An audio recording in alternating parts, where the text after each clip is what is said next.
Hello students, welcome to the chemistry class again after the summer break, and I hope you just prepared the topics which we have completed before the holidays. So we completed our 2 units and now we are on our unit 3rd, and that is classification of elements and periodicity in properties. So first we understand that what is classification. So classification is nothing, it is a process of grouping the things on the basis of their similarity and differences so that it can make study easy and systematic also. And now in chemistry we talk about, or we concern with the elements, so we will classify elements here. So on the basis of their similarities and differences we will group the elements, and so that we can study it easily and systematic way. Now what is the meaning of periodicity in properties?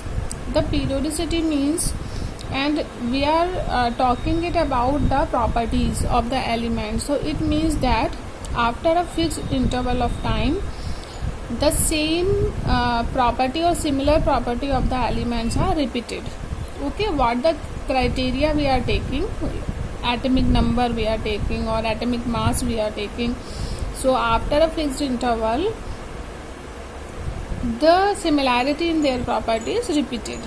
Okay, so it is a meaning of this chapter, that is classification of elements and periodicity in properties. Now we will understand that why do we need to classify elements. So as I told you that we do classification for the easy way of study of the element and in a systematic way also. So in earlier 1800 there are only 31 elements known. Then after in 1865 there were 63 elements known. Nowadays 114 elements are known. So it is not possible to learn the property of each element and keep in mind. So there is a need for the classification of elements so that we can make a similar group of the elements which are having the similar properties, and if we will just go through the properties of one element of that particular group of period, then all the elements present in that particular group or period will have the same properties. So it will give us the idea about the properties of all elements if we just go through the properties of one element. So there is a need for the classification of elements so that we can easily learn them and keep in mind. Next, genesis of periodic classification. So under this heading we will just understand that how the scientists came and classified the elements according to their perception or ideas.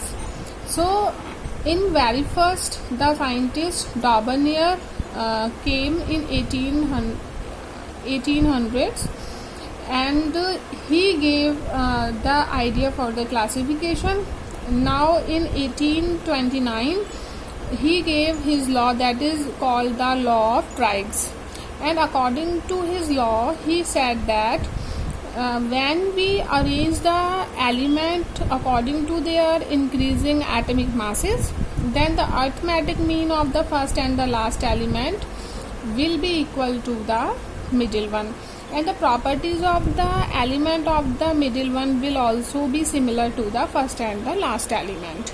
Okay, so here is example, that is lithium, sodium and potassium. Their particular atomic masses are here 7, 23 and 39. So when we do the arithmetic mean of the first and the last element, that is lithium and potassium, then we get 23. So it is a atomic mass of the sodium. So it is a it is equal or approximately equal to the middle one element, and its property will also be similar to first and the last element. So it was the law of the Daubernier, but he only gave 3 triads at a time, and no more triad he formed or made, so his law was not very much successful. Later on, a scientist, Can-Curtius, in 1862 came, and he arranged the element according to increasing atomic masses in a cylindrical table. But his law also not was very much effective, and so it did not get the much attention by the people. Next, Newland, that is John Alexander Newland, in 1865 gave his law of octave. So according to his law, when he arranged the elements according to increasing atomic masses, then he said that the properties of the 8th element is a repetition of the first element. Okay, so here is example so that you can understand it better. So here are the elements, that is lithium, beryllium, boron, carbon, nitrogen, oxygen, fluorine, sodium, magnesium, aluminum, silicon, phosphorus, sulfur, chlorine, potassium, calcium. So these are the elements which are arranged in the increasing atomic masses. So if we consider the lithium as a first element, then which will be the last element? Just see, first, second, third, fourth, fifth, sixth, seventh and eighth. So first is lithium and the eighth is sodium.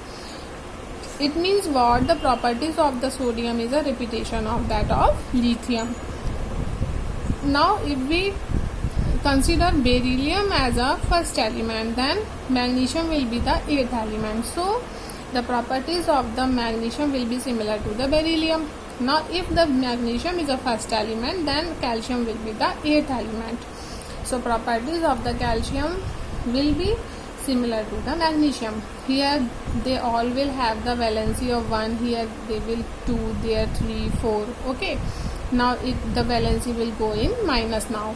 So if fluorine is the first element, then chlorine will be the 8th element, and they are of same group element and it will have the same properties. Okay, so according to the Newland law, when we arrange the element according to their increasing atomic masses, then the properties of the 8th element will be the repetition of the first element. So I hope you understand this law, and I think this topics which we are revising here, you also learnt it in class 10th in the chapter periodic classification. Okay, now we are on the Mendeleev classification.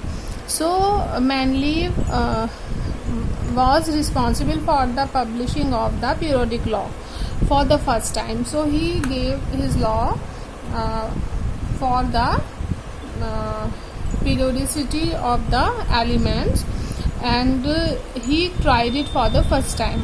So according to his law, the properties of the element are a periodic function of their atomic weights or masses.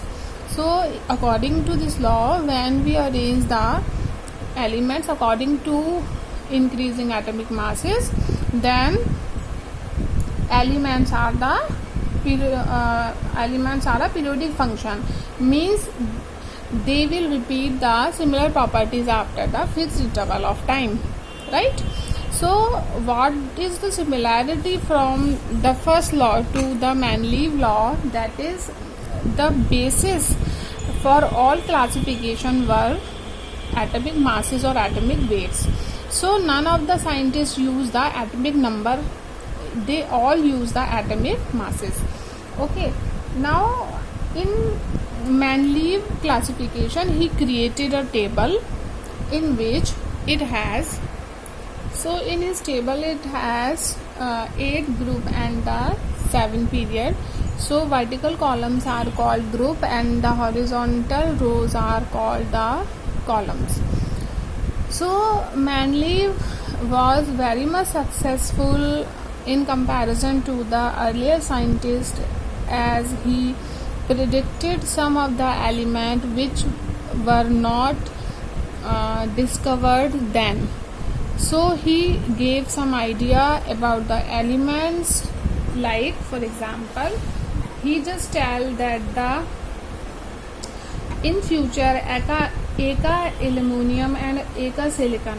So eka aluminum refers to gallium and the eka silicon refers to germanium. Okay, so these elements could be discovered in future, and for these elements he just gave some idea that the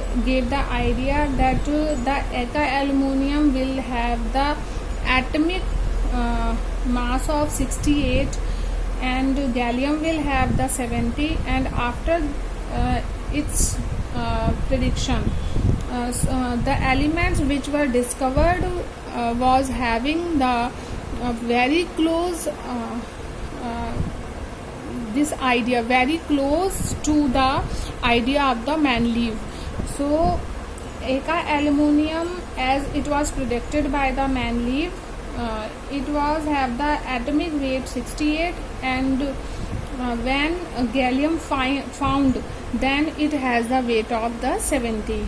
Then after eka silicon, it was predicted by the Mendeleev have the weight of 72, and germanium, when it found in future, it was having the weight of 72.6. okay, and density also was so much close near to the idea of the Mendeleev. Melting and boiling point also was very near to the Mendeleev idea, and its formula of oxide and chloride was also very near to the Mendeleev idea. So the Mendeleev table was successful. So there was some drawback also in the Mendeleev table, in which for the arrangement of the similar properties of the element, he just arranged some of the element in reverse order of their atomic masses, like the high atomic mass were placed first and the lower atomic mass were placed later on. And he could not define the position of the isotopes in his table also, and achievement was that he just predicted or left a gap for the noble gases, and he predicted that in future noble gases can be discovered. So the Mendeleev law or table was very much successful, and then after just modern periodic table was established, and idea was given by the Henry Moseley, and the table was arranged by or prepared by the Niels Bohr.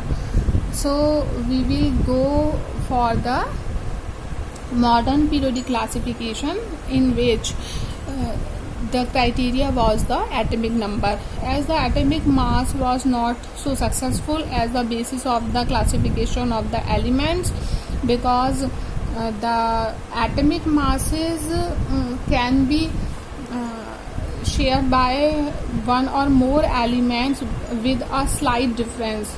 I mean, it can be shared like 57.6, 57.8, 57.9 like this, but atomic number can only be particular for a particular element. Means if the atomic number of any element is 1, then it will not be assigned to any other element as a fraction.